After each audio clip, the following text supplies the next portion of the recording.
পিতা মাতাকে যদি গালি দাও, পিতা মাতাকে কষ্ট দাও, তকদির জ্বলে যাবে। সারা জীবন চেষ্টা করলেও আর তকদিরের কোনো উন্নতি হবে না। কথা বলেন ঠিক কিনা? وَقَضَى رَبُّكَ أَلَّا تَعْبُدُوا إِلَّا إِيَّاهُ وَبِالْوَالِدَيْنِ إِحْسَانًا। এক নম্বরে আল্লাহ পাক রব্বুল আলামিন নির্দেশ দিয়েছেন তোমরা একমাত্র আল্লাহ পাকের ইবাদত করো। দ্বিতীয় নম্বরে ওয়াবিলওয়ালিদাইনি ইহসানা, তোমরা তোমাদের পিতামাতার সাথে উত্তম আচরণ করো, ভালো ব্যবহার করো। এখানে ইহসান এটা মফউলে মতলব, উলামায়ে কেরাম বুঝবেন। ওয়াবিলওয়ালিদাইনি ইহসানা মানে আই আহসিনু বিলওয়ালিদাইনি ইহসানা, তোমরা পিতামাতার সাথে উত্তম আচরণ করো, পিতামাতার সাথে উত্তম আচরণ করো। তার মানে হচ্ছে নামাজ পড়া যেমন ফরজ, রোজা রাখা যেমন ফরজ, পিতামাতার সাথে উত্তম আচরণ করাও ঠিক তদ্রুপ সেই রকম ফরজ। কথা বলেন ঠিক কিনা? পিতা মাতার সাথে উত্তম আচরণ করা, সৎ ব্যবহার করা। আপনি যে দুনিয়াতে আসছেন, দেখেন দুনিয়াতে মানুষ একজন আরেকজনকে ভালোবাসে স্বার্থের জন্য, কিন্তু পিতা মাতা যে সন্তানকে ভালোবাসে এর মধ্যে ন্যূনতম পরিমাণেও কোনো স্বার্থ নাই। কথা বলেন ঠিক কিনা? দুনিয়াতে নিঃস্বার্থভাবে কেউ যদি কাউকে ভালোবাসে তাহলে এই ভালোবাসাটাই হচ্ছে পিতা মাতার ভালোবাসা। কথা বলেন ঠিক কিনা?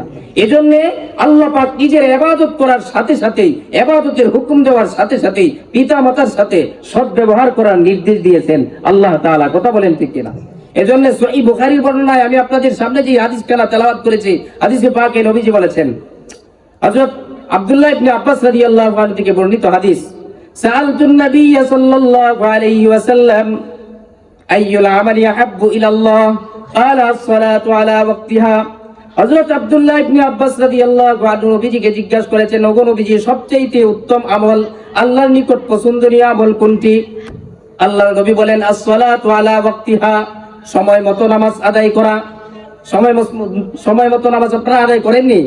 5 ওয়াক্ত নামাজ, নামাজের সময় মতো আমরা আদায় করব। আল্লাহ সবাইকে তৌফিক দান করুক।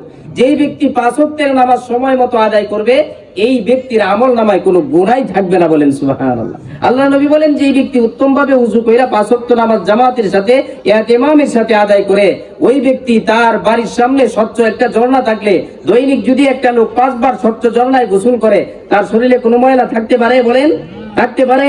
5 ওয়াক্তের নামাজ যেই ব্যক্তি ইমামের সাথে মসজিদে যায় আদায় করবে, ওই ব্যক্তির শরীরের মধ্যেও গুনার কোনো ময়লা থাকতে পারে না। কথা বলেন ঠিক কিনা? তাহলে 1 নম্বর বিষয় হচ্ছে 5 ওয়াক্ত নামাজ ইমামের সাথে আদায় করা। এরপরেই দ্বিতীয় নম্বরেই নবীজি বলেন, সবচেয়ে উত্তম ইবাদত হচ্ছে নামাজ। নামাজের পরপরই আল্লাহ তাআলা নির্দেশ দিয়েছেন। এরপরে রাবি বর্ণনাকারী বলেন, কুলতু সুম্মা আইয়ুন, আমি জিজ্ঞাসা করলাম, ইয়া রাসূলুল্লাহ, এরপরে কোনটি? নবীজি বলেন, বিররুল ওয়ালিদাইন, পিতামাতার সাথে উত্তম আচরণ করা। অন্য এক সাহাবী জিজ্ঞাসা করেছেন, ইয়া রাসূলুল্লাহ, পিতামাতার হক সন্তানের উপর কতটুকু? আল্লাহর রাসূল বলেন, উমা জান্নাতুকা ওয়া নারুকা, তোমার পিতামাতাই তোমার জন্য জান্নাত, তোমার পিতামাতাই তোমার জন্য জাহান্নাম। এর মানে কি? তিরমিজির riwayate নবীজি বলেছেন, قال رسول الله صلى الله عليه وسلم রিদাল রাব্বি ফি রিদাল ওয়ালিদি ওয়া সাকাতুর রাব্বি ফি সাকাতিল ওয়ালিদি। পিতা মাতা যদি কোনো সন্তানের উপরে সন্তুষ্ট থাকে, মহান আল্লাহ পাক রব্বুল আলামিনও সেই সন্তানের উপরে সন্তুষ্ট থাকেন। পিতা মাতা যদি কোনো সন্তানের উপরেও সন্তুষ্ট হয়ে যান, আরশের মালিক আল্লাহ তাআলা ওই সন্তানের উপরেও সন্তুষ্ট হয়ে যান। এজন্য পিতা মাতা যদি কোনো সন্তানের প্রতি অসন্তুষ্ট থাকে, এই সন্তানের কোনোদিন তরক্কি হবে না, দুনিয়াতেও তরক্কি হবে না, আখিরাতেও তরক্কি হবে না। এজন্য আমরা যাদের আব্বা আম্মা এখনো জীবিত আছে, যদি কোনো সময় কথায় বার্তায় বা কোনো পরিস্থিতিতে মাতা পিতাকে আঘাত দিয়া থাকি, তাহলে আমরা তাদের কাছে মাপ চাই নিব। রাজি আছি না ইনশাআল্লাহ? তাহলে 1 নম্বর বিষয়, পিতা মাতার যে 6টা বিষয়, পিতা মাতা সম্পর্কে যে 6টা বিষয়ের কথা আল্লাহ পাক বলেছেন, এর মধ্যে 1 নম্বর বিষয় হচ্ছে ওয়াবিল ওয়ালিদাইনি ইহসানা, তোমরা পিতা মাতার সাথে উত্তম আচরণ করো। এক সাহাবী আয়েশা বলতেছেন, ইয়া রাসূলুল্লাহ, মান আহাক্কু বিহুসনি সাহাবাতি ইয়া রাসূলুল্লাহ, ইয়া রাসূলুল্লাহ, আমি কার সাথে উত্তম আচরণ করব? আল্লাহর রাসূল বলেন, ক্বালা উম্মাকা, তুমি তোমার মায়ের সাথে উত্তম আচরণ করো। এরপরে এই ব্যক্তি আবার আয়েশা বলতেছে, এরপরে আবার বলতেছে, সুম্মা আইয়ুন, এরপরে আমি কার সাথে উত্তম আচরণ করব? আল্লাহর নবী বলেন, ক্বালা উম্মুকা, তোমার মায়ের সাথে। এই ব্যক্তি আবার জিজ্ঞাসা করে, সুম্মা আইয়ুন, এরপরে কার সাথে? আল্লাহর নবী আবার বললেন, উম্মুকা, তোমার মায়ের সাথে। তৃতীয়বার বলে 4র্থবার বলেছেন পিতার কথা। তাহলে মায়ের অধিকার কয় গুণ বাড়িয়ে দিয়েছেন? 3 গুণ বাড়িয়ে দিয়েছেন পিতার চাইতে। এজন্য মাতা পিতার সাথে উত্তম আচরণ করা এটা নামাজের চাইতে আরো গুরুত্বপূর্ণ বিধান। নামাজ পড়া এটা আল্লাহ পাকের হক, আল্লাহর হুকুম। আর পিতা মাতার সেবা যত্ন করা একটা হলো মাতা পিতার হক, আর একটা হলো আল্লাহর হুকুম। তাহলে এখানে কয়টা বিষয়? 2টা বিষয়। আপনি যদি আপনার পিতা মাতার সাথে অসৎ আচরণ করেন, আল্লাহর হুকুমও লঙ্ঘন করলেন, পিতা মাতার হকও নষ্ট করলেন। এই জন্য আমরা পিতা মাতার সাথে উত্তম আচরণ করবো তো ইনশাআল্লাহ। এরপরে আল্লাহ পাক বলেন, وَقَضَى رَبُّكَ أَلَّا تَعْبُدُوا إِلَّا إِيَّاهُ وَبِالْوَالِدَيْنِ إِحْسَانًا إِمَّا يَبْلُغَنَّ عِندَكَ الْكِبَرَ أَحَدُهُمَا أَوْ كِلَاهُمَا فَلَا تَقُل لَّهُمَا أُفٍّ وَلَا تَنْهَرْهُمَا وَقُل لَّهُمَا قَوْلًا كَرِيمًا। আল্লাহ পাক রব্বুল আলামিন বলেন, তোমার জীবদ্দশায় পিতামাতা দুইজনের একজন অথবা উভয়জন যদি বার্ধক্যে পৌঁছে যায়, তাহলে ফালা তাকুল্লাহুমা উফিন, তুমি তাদেরকে উফ শব্দ পর্যন্ত বলবা না। উফ মানে, উফের ব্যাখ্যায় মুফাসসিরিনে কেরাম রেখেছেন, পিতামাতার সামনে তুমি এমন কোন আচরণ করবা না যেই আচরণের কারণে পিতামাতা উফ শব্দ উচ্চারণ করে। পিতামাতা যখন বার্ধক্যে পৌঁছে যায়, বয়স যখন বেশি হয়ে যায়, আকল যখন লোপ পাওয়া যায়, তখন কিন্তু ছোট বাচ্চাদের মতো হয়ে যায়। কথা বলেন ঠিক কিনা? ছোট বাচ্চারা যেমন আবল তাবল বলে, বার্ধক্য বয়সে পৌঁছলে মুরব্বী লোকেরা এরকম আবল তাবল বলতে থাকে। তখন আল্লাহ পাক বলেন, তাকাও তোমার শৈশবকালের দিকে, তুমি ছোটবেলা কত আবল তাবল কথা বলেছ, কিন্তু তোমার পিতামাতা তোমার আবল তাবল কথার দিকে ভ্রুক্ষেপ করে নাই, স্নেহের চাদর দিয়ে তোমাকে দেখে নিয়েছেন। সুতরাং তোমার পিতামাতা যখন বার্ধক্যে পৌঁছে যায়, তাদেরকে ধমক দিয়ে কথা বলবা না, উফিন, ও তোমার কথার দ্বারা, আচরণের দ্বারা ওনাদের অপছন্দ হয়, কষ্ট পায়, উফ শব্দ উচ্চারণ করে, এমন কাজটিও পিতামাতার সাথে করবা। ওয়ালা তানহারহুমা, এবং তাদেরকে ধমক দিবা না। যেখানে উফ শব্দ উচ্চারণ করে এটাই করা যাবে না, তাহলে ধমক দেওয়া যাবে না, এটা তো ধারণাই করা যায় না। এখন ধমক কেন? পিতা মাতাকে অকথ্য ভাষায় সন্তানেরা গালিগালাজও পর্যন্ত করে। কথা বলেন ঠিক কিনা? অযুবক ভাইয়েরা, কথাগুলো কান দিয়ে শোনো। পিতা মাতাকে যদি গালি দাও, পিতা মাতাকে কষ্ট দাও, তকদির জ্বলে যাবে। সারা জীবন চেষ্টা করলেও আর তকদিরের কোনো উন্নতি হবে না। কথা বলেন ঠিক কিনা? সারা জীবন চেষ্টা করলেও তকদিরের কোনো উন্নতি হবে না পিতা মাতার মনে, তাদের দিলে যদি কষ্ট দাও। ওয়ালা তানহারহুমা, পিতা মাতাকে ধমক দেওয়া যাবে না। এখন তো অনেক ছেলে পেলে আছে, পিতা মাতাকে ধমক দেয়, এমনকি পিটায়ও দুইরা। কথিত এক ঘটনা, এক লোক তার পিতাকে পিটাইতে পিটাইতে পিটাইতে পিটাইতে বাড়ির থেকে বের করে রাস্তা পর্যন্ত নিয়ে গেছে। নিয়ে যাওয়ার পরে একটা সীমানা পর্যন্ত যায়, পিতা থেমে গেছে। থেমে যাওয়ার পরে সন্তান বলতেছে, কি ব্যাপার, তুমি এখানে থেমে গেলে কেন? তো পিতা বলতেছে, বাবা আর সামনে আগাইও না, সামনে আগাইলে ভেজাল আছে। তো সন্তান বলতেছে, কি ভেজাল? ওই যে ভেজাল হইলো, আমি আমার আব্বাকে পিটাইতে পিটাইতে এই পর্যন্ত আনছিলাম, যে তুমি আমাকে পিটাইতে পিটাইতে এই পর্যন্ত আনছো, এই সীমানা পর্যন্ত আইসা গেছি, সামনে যদি বাইরে যাও তাহলে সীমানা অতিক্রম হয়ে যাবে। এই জন্য আমি বলতেছি আর পিটাইও না, আর সামনে যাইও না। বুঝতে পারছেন নি? নিজে পিতার সাথে ভালো আচরণ করে নাই, এখন সন্তানও তার সাথে এরকম আচরণ করছে। এই জন্য আসুন আমরা আমার আব্বা আম্মার সাথে উত্তম আচরণ করব। আল্লাহ পাক বলেন, পিতা মাতার সাথে উত্তম আচরণ করা এটা তোমার উপরে ফরজ, তোমার উপরে জরুরি। যদি তুমি পিতা মাতার সাথে গাদ্দারি করো, পিতা মাতার সাথে অসৎ আচরণ করো, তাহলে জেনে রাখো আল্লাহর পক্ষ থেকে তোমার উপরে লানত বর্ষণ হবে, তোমার সন্তানেরাও তোমার সাথে কটু আচরণ করবে। কথা বলেন ঠিক কিনা? ফালা তানহারহুমা ওয়া কুল লাহুমা কাওলান কারীমা, পিতামাতার সাথে তুমি দয়া স্নেহ উত্তম ভাবে সৎ আচরণের সাথে নরম ভাবে পিতামাতার সাথে কথা বলো। যেই পিতামাতা না খায়া তোমার ভবিষ্যতের চিন্তা করেছেন, যে আব্বা মাতার গাম পায়ে ফেলে নিজের সুখ শান্তি সব ভুলে গিয়ে তোমার কথা চিন্তা করেছেন, তুমি অসুস্থ হয়ে গেলে পিতামাতা হয়রান হয়ে যেতেন, তোমার ভবিষ্যৎ নিয়ে তারা চিন্তা করেছেন, আজকে সেই পিতামাতাকে তুমি কেমনে কষ্ট দাও?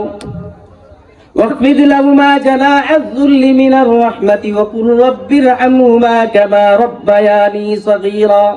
৫ম নম্বর বিধান হচ্ছে, পিতামাতার সামনে তুমি স্নেহের ডানা পিতামাতার সামনে বিছিয়ে দাও। তার মানে তুমি নত হয়ে বড় ইঞ্জিনিয়ার হতে পারো, ডাক্তার হতে পারো, আলেম হতে পারো, মুফতি হতে পারো, ফকিহ হতে পারো, কিন্তু তোমার এই ওয়াকার, তোমার এই ব্যক্তিত্ব পিতামাতার সামনে নয়। তাদের সামনে তুমি যত বড় লোকেই হও না কেন, তাদের সামনে তোমাকে অবশ্যই বিনয়ী হতে হবে। কথা বলেন ঠিক কিনা? অনেক ডাক্তার ছেলেরা আছে, অনেক ইঞ্জিনিয়ার ছেলেরা আছে, বড় শিক্ষিত হওয়ার পরে, বড় চাকরি পাওয়ার পরে লজ্জায়া গিরস পিতা নিজের সাধারণ পিতার পরিচয় দেয় না। কথা বলেন ঠিক কিনা? এমন কুসন্তান আছে না নাই? এজন্য আমাদের এখানে দুর্বলতা আছে, এখানে সন্তানদেরকে দোষী আমরা। সন্তানদেরকে আগে পিতা মাতার পরিচয়, আগে আপনি রবের পরিচয় সন্তানকে শিখান। রব তার দিলের ভিতরে আপনি যে আব্বা, আপনি যে আম্মা, এই ধারণা, এই আইডিয়া তার সিনার ভিতরে আল্লাহ দিয়া দিবেন। কথা বলেন ঠিক কিনা? আমরা তো সন্তানদেরকে দিন শিখাই না, টাকা পয়সা আছে বাহাদুরি দেখায়া বিদেশ পাঠাইয়া দিই, লন্ডন পাঠাইয়া দিই, আমেরিকাতে পাঠিয়ে দিই। এই সন্তানগুলা এখান থেকে বড় শিক্ষিত হয়ে আইসা ইস্তেঞ্জা কেমনে করতে হয় এটাও পর্যন্ত জানে না, দাঁড়ায়া প্রস্রাব করে। কথা বলেন ঠিক কিনা? এই জন্য তাদেরকে দিন শেখাতে হবে। এরপরে ৬ষ্ঠ নম্বরে আল্লাহ পাক বিধান দিয়েছেন, ওয়াকুর রাব্বিরহামহুমা কামা রাব্বায়ানি সগীরা। এই পিতামাতা যখন দুনিয়াতে থাকবে অথবা মারা যাবে, এই দোয়াটা কিন্তু খালি মারা গেলেই না, জীবিত থাকা অবস্থায়ও করা যায়। আপনি আল্লাহর কাছে বলতে হবে যে আল্লাহ, আমি তো পিতামাতা যেই পরিমাণ ইহসান আমার উপরে করেছেন, আমি তো এই দাবি দিতে পারবো না, এই দাবি আমি কাটাতে পারবো না। আল্লাহ, আপনি আমার আব্বা আম্মার উপরে রহম করুন। মারা গেলে তাদের জন্যও এই দোয়া করা যে আল্লাহ, আপনি আমার আব্বা আম্মার উপরে রহম করুন, এবং তারা যেভাবে আমাকে ছোটবেলায় লালন পালন করেছেন, অনুগ্রহ করেছেন, আপনি তাদের উপরে সেইভাবে অনুগ্রহ করুন। পিতামাতার দাবি কেউ দিতে পারবে? আপনারা কেউ দিতে পারবেন? এক সাহাবী আরাফার ময়দানে নবীজির সামনে এসে বলতেছে, ইয়া রাসূলুল্লাহ, এই যে আমার কাঁধে পিঠের পিছনে দেখেন একটা বাক্স আছে, এই বাক্সের ভিতরে আমার বুড়ি আম্মা, আমি আর আমার আম্মাকে নিয়ে আরাফার ময়দান অবস্থান করেছি, কাবাগর তওয়াফ করেছি, মিনা মুজদালিফায় অবস্থান করেছি, সাই করেছি, আম্মাকে নিয়ে হজরত যত কাজ আছে এই সবগুলো আঞ্জাম দিয়েছি। এবার নবীজি বলুন, আমি কি আমার মায়ের হক আদায় করতে পেরেছি? নবীজি বলেন, তোমার মায়ের এক ফোঁটা দুধের হকও তুমি আদায় করতে পারো নাই। মাতা পিতার হক কতটুকু বুঝতে পারছেন? এবারে আসুন, মাতা পিতাকে সম্মান করলে, তাদের হক আদায় করলে ফায়দা কি হবে? এর অনেকগুলা ঘটনা আছে, নজির আছে। হযরতে বাইজিদ বুস্তামি রহমাতুল্লাহ আলাইহি, ছোটবেলা, ছোট বাচ্চা মানুষ। হযরতে বাইজিদ বুস্তামি রহমাতুল্লাহ এর আম্মা একদিন রাত্রিবেলা বাইজিদকে নির্দেশ দিয়েছেন, বাইজিদ আমার পিপাসা লেগেছে, আমাকে একটু পানির ব্যবস্থা করে দাও, পানি পান করাও।